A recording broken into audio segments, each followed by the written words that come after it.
dun sa mga nandito, those who are here, this program was conceived after this boy met an accident. Yay! Ayay talaga. He jumped into a jeepney and fell backward on his back and hurt himself. Fortunately, it was not that serious. Yeah. We thought of doing something that would keep the children here. Instead of them roaming the street, begging, we wanted them to be here and enjoy the center more. So we thought of the music in a cart, or school of music in a cart.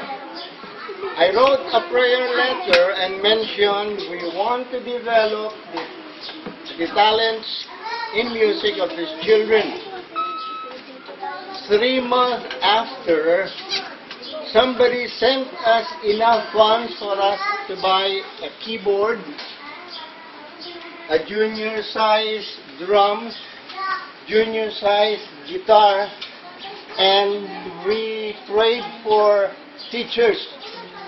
And the Lord provided us Alan Rodriguez to train the kids sa guitar at saka sa drums and partially sa keyboard.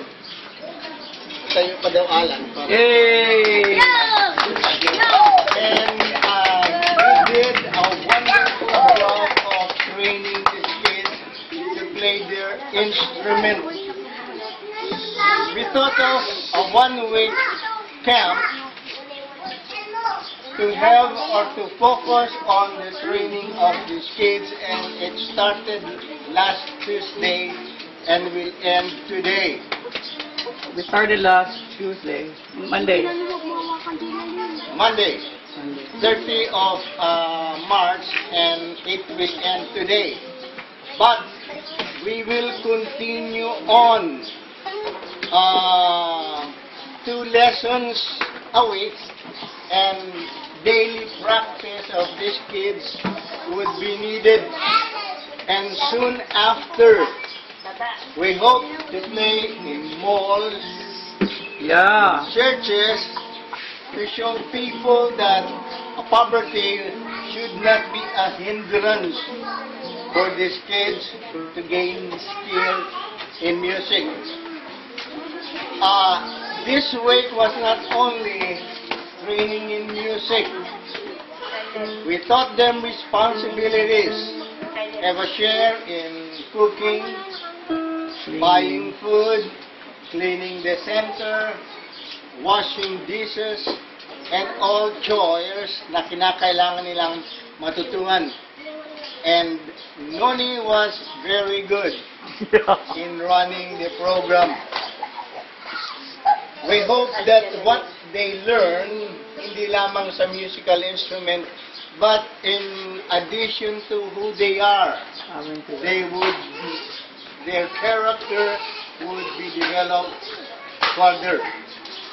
Now, for 1 week, they tried to learn 1 song, and that we would present to you, the children.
two drummers, that is why. We have to showcase them all. Yeah, brilliant.